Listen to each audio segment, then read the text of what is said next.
21st Precinct, Sergeant. Inspector who? Oh, yes, sir, Inspector. The detail is assembling here. I don't know, sir. Lieutenant King of the 21st Squad is in charge. You're in the muster room at the 21st Precinct. The nerve setter.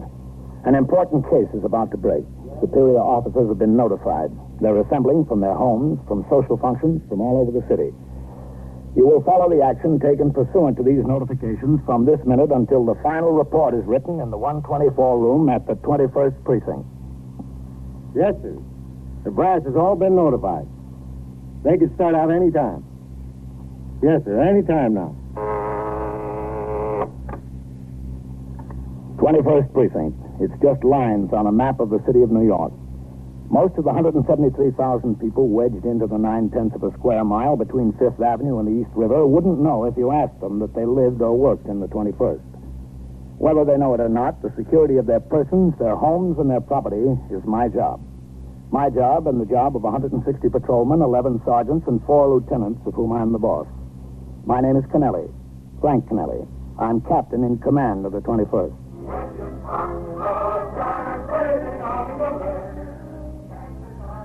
I'd been off duty since 6 o'clock. I was not due back at the station house until 4 p.m. the next afternoon, when I would work straight through until 8 the following morning. At 6:30, I met my wife at Frank and Norman's, a steakhouse on 54th Street near Broadway. We had dinner and took a cab to the 46th Street Theater to see the hit musical Guys and Dolls, an occasion we had both looked forward to for a year. The first act was fine.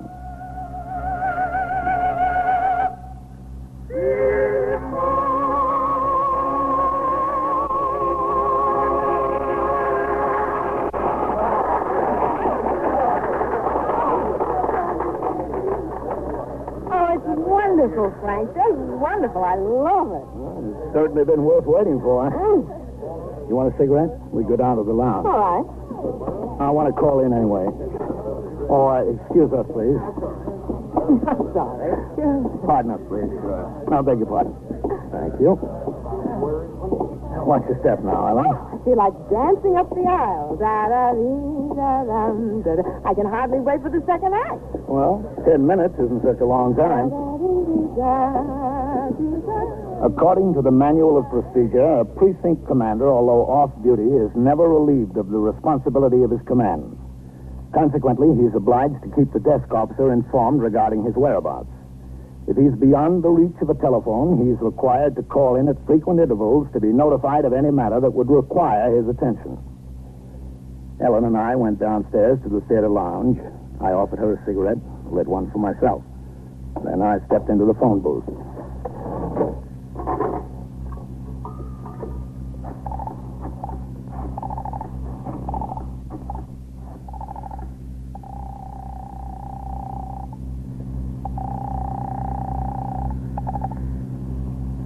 First Precinct, Sergeant. There's Captain Kennelly, Sergeant. Oh, hello, Captain. Good you called. What have we got? Well, you know those 3 guys who escaped from the federal penitentiary in Pennsylvania and robbed a bank in the Bronx? Yeah? Well, I think they got them spotted. In the precinct? Yes, sir. 611 East 67th Street. The information came to one of our men walking a post over there. Farrell. Good. Are they sure it's them? Well, they must be. The detectives are getting ready to hit the place. Well, I want you to notify division on it. Yes, sir. And put me through to Lieutenant King. You got a couple of messages here, Captain. Well, hold them till I get in, Sergeant. Yes, sir. Hold on. I'll connect you upstairs. 21st Squad. Detective DeFeo. Well, let me talk to Lieutenant King, please. Lieutenant King's busy right now. Can I help you? This is Captain Kennelly. Oh, hold on, Captain. Captain Kennelly on 2. He's coming, Captain. Okay. Lieutenant King. Hello, Matt. What do we got? 3 bank robbers, escaped convicts, holed up on East 67th Street. Oh, how does it look? It's them, Captain. Information came to one of your men, Johnny Farrell. Yeah, I know. What time are you going to hit the place? As late as possible, 4 or 5 a.m. probably. All right, I'm coming in. I'll be there in 20 minutes. I'll see you. So long, man.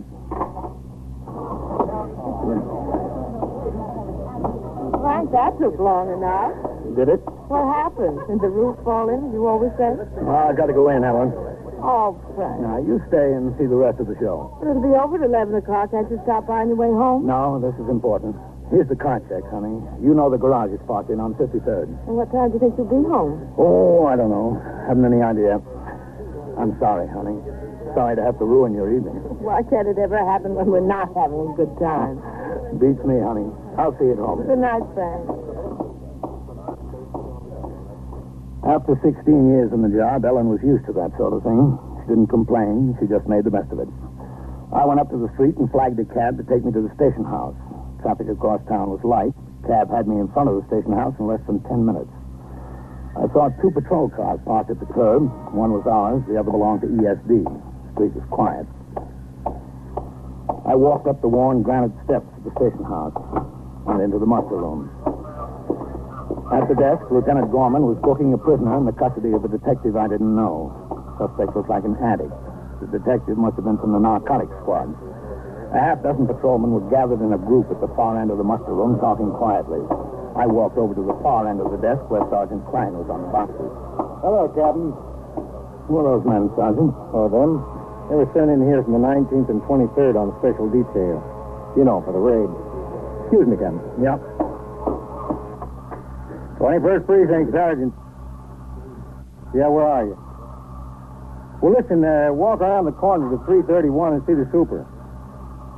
He's called in here twice about a couple on the 3rd floor fighting and breaking the furniture. Yeah, okay, let me know. Those men know what they're here for? No, sir, not yet. That's what they're probably trying to figure out. No, I don't want them standing around in here jabbering. Tell them to go into the back room. Yes, sir. Listen, you men. Yes, Sergeant. Go on in the back room there and make yourselves comfortable. You'll be here a while yet. Thanks a lot. You notify the division? Yes, sir. I spoke to the division lieutenant. He'll get in touch with Chief Andrea. Those are the guys holed up there. That'll be a pretty good collar. Yeah, it should be. What else is doing around here? Oh, nothing much. Pretty quiet tour otherwise. You got a couple of messages. What? One from CB over the teletype.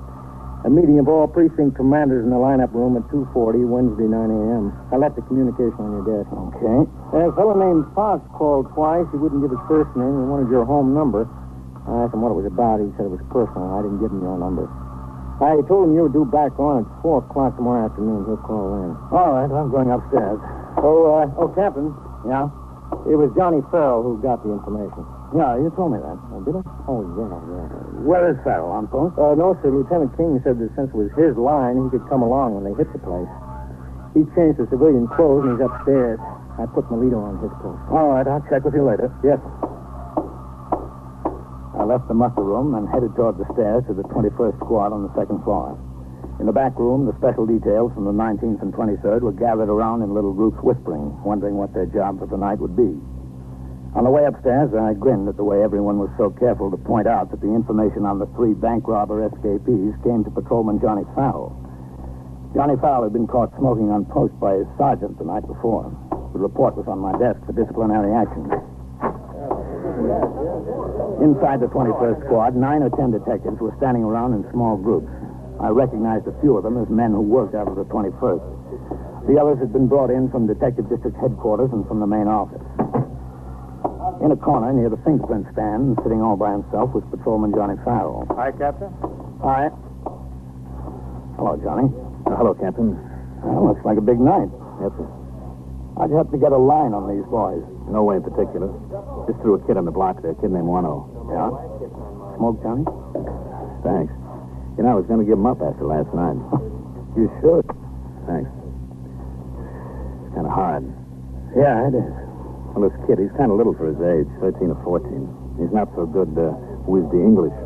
I pulled him out of a scrape last week with 2 bigger boys. They were about to tear him apart. So I've been his best friend on the block since. Yeah. Anyway, tonight about 7:30, I saw one on the street. And he said, "Hey, police here. You, my friend, I got $2 you hold for me, huh? So they don't take it away from me, the big fellas?" Yeah. Starts waving $2 bills at me. I said, "Where'd you get it, Wano?" He said, "Oh, I don't steal it, Policia. I don't steal it. I earn it from the mans." I said, "What men?" Told me about the 3 men who were staying in the flat across the hall from him. Mm-hmm. Said one of them opened the door when he came out in the hall, asked him how he'd like to make some money. The guy gave him $3, sent him over to Times Square to buy some Philadelphia papers, last week's papers. Well, he brought the papers back. They cost less than $1, and the man told him to keep the rest. I put 2 and 2 together. I saw the alarms, read about the bank robbery up in the Bronx yesterday. Yeah. Well, I knew the same three guys had been made in a couple of jobs in Philadelphia. And I knew they broke out of a federal penitentiary. I started asking Wano a few questions about the man. Looked pretty good to me, so I called in.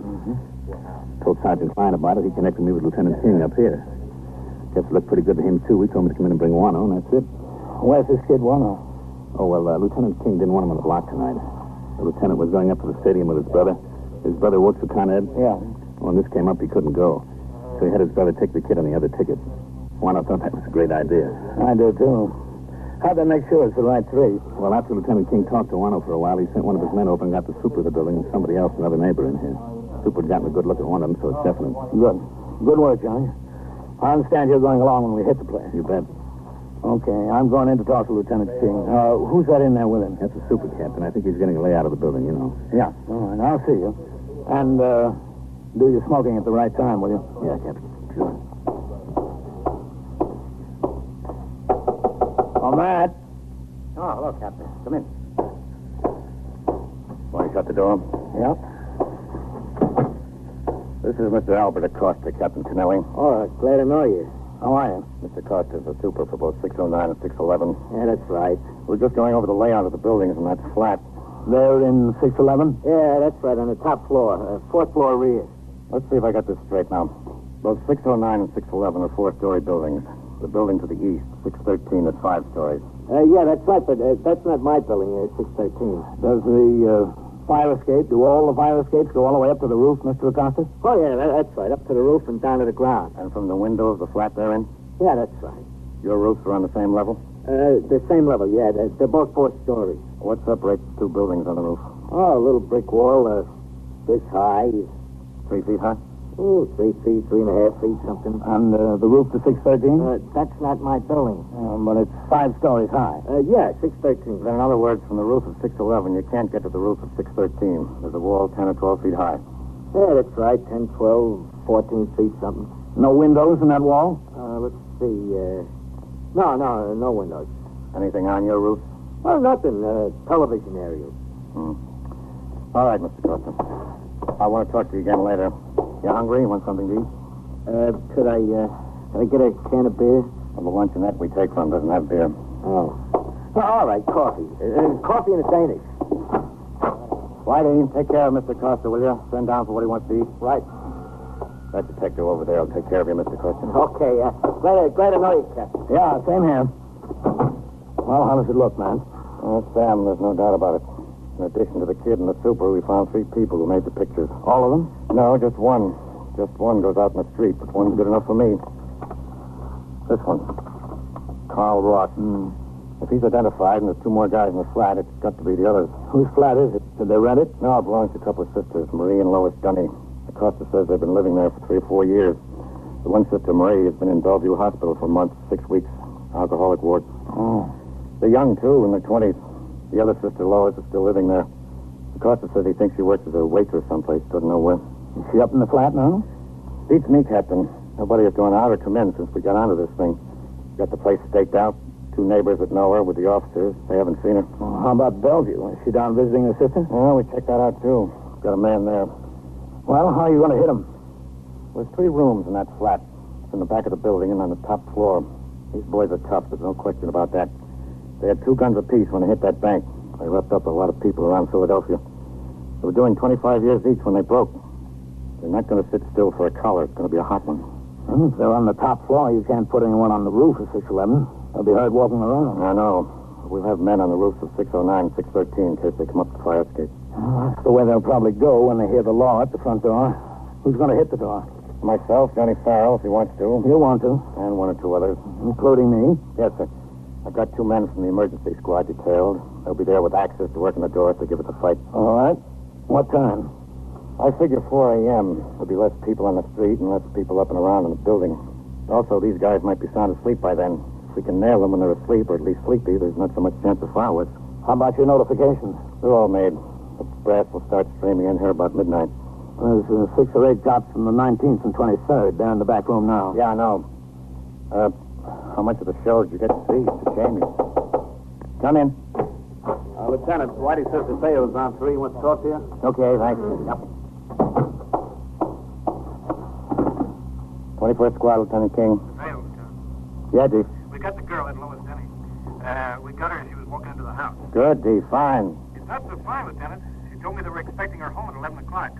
11 o'clock at the latest. Shall I bring her in, Lieutenant? No. Where are you? I'm using the phone in Mix's funeral chapel around the corner. Who's there? Just Mix. Business is slow. Okay, Dee. Stay there. We'll be right over. We've got trouble, Captain. Oh? They got the girl. Ross and them expect her back in the flat no later than 11. You can't wait until 4 a.m., Matt. You'll have to hit right away, as soon as possible. What about all the brass? They've been notified for 4 a.m. We can't wait, Matt. We'll notify them again. That's all. It's been moved up. Okay. Whitey, Ben, Al. Come in here, huh? All right, now listen. We're making a change. We've got to move and move quick. Got to hit them as soon as possible. Ben, get hold of ESD. You are listening to 21st Precinct, a factual account of the way the police work in the world's largest city. A new one. Now back to 21st Precinct and Captain Frank Kennelly. Although we knew hardly more than her name, Lois Dunny had become the key to the situation. The fugitives expected her to return by 11 p.m. If she didn't show up, they might suspect she'd been apprehended. Lieutenant King got his detectives ready to spring immediately. I gave final instructions to the uniformed officers who were going to assist. And then together we drove up 2nd Avenue to Mix's funeral chapel. Okay, this is good. Captain? Go ahead, man. Find a place to park and walk on back here. Yes, okay. Yeah, great place to start out from, Undertaker. Better to start out from there, man. He's got a point. Go ahead. At least it's air conditioned. There they are, back in the office. Not a bad-looking head. No, not too bad. Hello, Dave. Hello, Lieutenant. Captain. Hi, Dave. This is Lois Dunny. How are you? Hello. You're in a big jam, you know that, don't you, miss? Yes, I suppose so. No supposing about it, you are. That's Carl Ross up in your apartment, isn't it? Yes. And the others? I showed you the pictures of all of them, Lieutenant. She identified them. I wasn't doing anything wrong. I just rented out some rooms to those boys for a little money. Anybody's entitled to make a little money. Not that much. How much? They've been there 3 days. They've already given her $275. Didn't you know who they were? No. Now, don't lie to us. You knew who they were. They knew you, or at least one of them did. Which one? I didn't know them. Now, look, come off it. I told you were in a jam. If you don't start telling us the truth, you'll be in a bigger jam. I'm not kidding. Now, how about it? Who are you anyway? I gotta know who I'm talking My to. name is Lieutenant King. This is Captain Kennelly. Is that good enough for you? I've been telling you the truth. Listen, you're a pretty bad liar. I'm going to tell this officer to take you downtown. Steve, float her in the car. Matt, wait a minute. Look, miss, you're not doing yourself a bit of good. All we want is the truth. You tell us the truth, and I'll see that you get every break you're entitled to. Which one did you know, Lois? Carl. I knew Carl. For how long? I worked in Pittsburgh a while, a couple of years ago. I knew him then. But I didn't know he was anything like what he is. Honest, I didn't. Not then. Well, when did you hear? After he got in trouble, I was back in New York. Somebody wrote me. One of my friends. If you have time to wait, the facts eventually will develop. But we had neither time to wait nor time to waste. There are two ways to get information quickly. One is to be stern, the other is to be full of sympathy. Most often, a lying witness will turn to the friendly officer and tell him exactly what he wants to know. Haven't heard from him in years, but one day there he is. He just turns up in the cafe where I work. There he is. By himself? Yeah, by himself then. When was that? Last Tuesday. I read about him and about how he and those others broke out of jail and what they did in Philadelphia and all that. Weren't you scared? No, not to. I told you, when I knew him in Pittsburgh, he seemed like a very nice boy. He was very nice to me. Did you ask him anything about that? Yeah, sure. Naturally. And he said that everybody had him and his friends wrong. They didn't mean any harm. Well, I mean, you know, he's good looking. He likes to spend money. How'd they come to stay in your flat? That was the first thing he asked me. Did I know where he and his friends could get a place? Well, my sister's been in the hospital, and I had a big place all by myself. So I told Carl, if you want to, I've got a big place with an extra bedroom and all that, and a sofa in the living room. So they said, okay, and that was that. How'd they know you wouldn't go to the police? I don't know. Carl vouched for me with the others, I guess. They paid me all this money, and they promised to give me 500 more when they left. I guess they figured I wanted the 500. You did, too, didn't you? Well, I mean, my sister was in the hospital. I didn't have a nickel except what I made, sure. They expect you home at 11 o'clock? Around 11, yeah. Why 11? Well, this is my late night on. I work until 10. Carl knows that. You ever see any guns up there? Well, Did you, Lois? yes, they've got guns. How many? I don't know, honest, plenty. But I never counted them. I was too scared to get near them. I don't like guns. Have you got your key to the place? Yeah, I got it, but it won't do you any good. They keep the door bolted from the inside all the time. Listen, Carl told me, he said no matter what, he wasn't going back. The others, too. They said they'd die on the spot first and kill anybody who wants to argue with them about it. Cops, they meant. Yeah, I figured that's who they meant. In another few minutes of interrogation, we had all the information we needed about the interior of Lois Dunny's flat and what we could expect to find there. Lois Dunning was taken to the precinct house in the custody of a detective. Meanwhile, nearly 50 uniformed officers and detectives assigned to the detail were given their posts and told of their duties. 4 men were assigned to the roofs of 609 and 613. 8 men were posted in various places in front of and across the street from 611. 4 men were assigned to the rear courtyard behind 611. Men from the Emergency Service Division set up a portable generator floodlight on the roof directly across the rear courtyard of 611 so that the entire fire escape could be spotlighted. Another such unit was held in readiness for use in front of the house. Besides their service revolvers, these men were issued such additional arms as their particular situation called for. Submachine guns, riot guns, and tear gas. Lieutenant King, myself, Johnny Farrell, 2 other detectives from the 21st Squad, 3 men from ESD, 2 carrying axes, another a submachine gun, led the way into 611. Behind us followed a half dozen or so other officers. As we walked up the dim-lit stairs, 2 men dropped off on each floor to block any attempted escape and to keep curious tenants out of harm's way. 2 more were left at the top of the stairs in the 4th floor hallway. The rest of us walked to the 4th floor rear. We stopped at the door. We listened. The radio was on inside. Okay.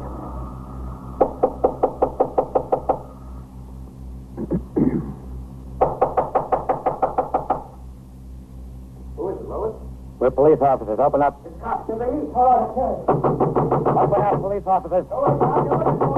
Knock it in. Use those axes. Right, come on. The lock. Hit the lock. Let go. Push it in. Come on, let's go. Here they come. In the living room. There they are. Give up. We're through. Hold it. All right, so let's stop. Give it up. There they are. Nail them, Johnny. Here we are, cop. Chief. Yeah, Lieutenant. How about it? I'm set. Let's go. Here they are. Get him. Hold him. Out. You lousy. Chief, bring that brownie up here. Get him. You hit 2. Let's go. There's the other one. Out the window. Hold up. Hold up, Ross. Up the fire escape, Captain. Let's go. Watch it, Matt. Stay away, cop.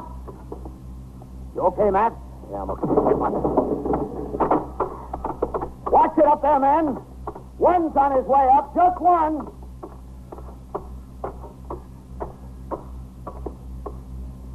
I see him, Matt. Duck. He's on the roof. Come on. There he goes. He's on the roof. I see him. He's going for the ventilator. Where is he? Beats me. There he is. Behind the ventilator. Behind the ventilator. Let's get him.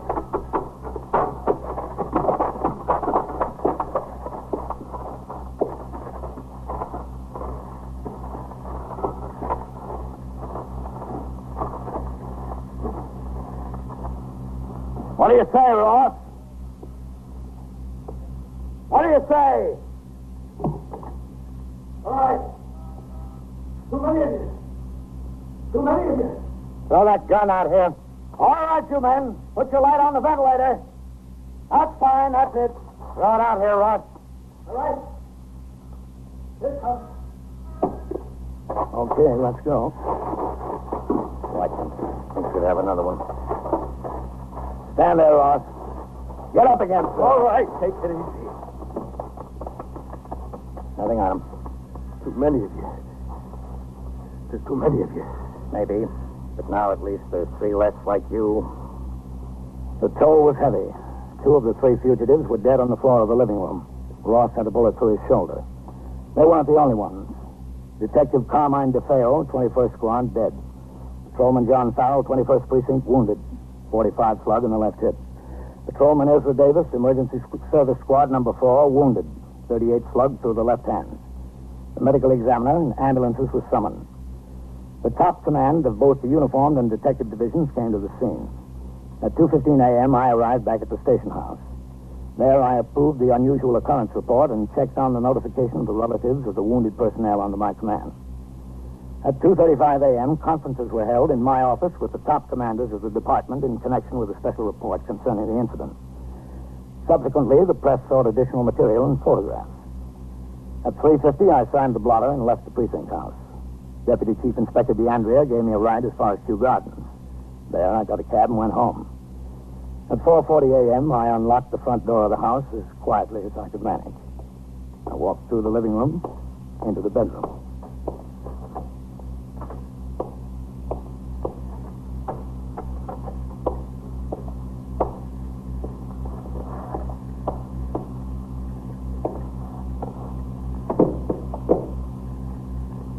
Frank?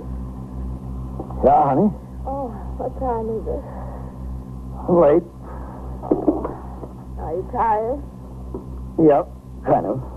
You know what? What? You missed a very exciting show. Yeah, honey. I bet I did.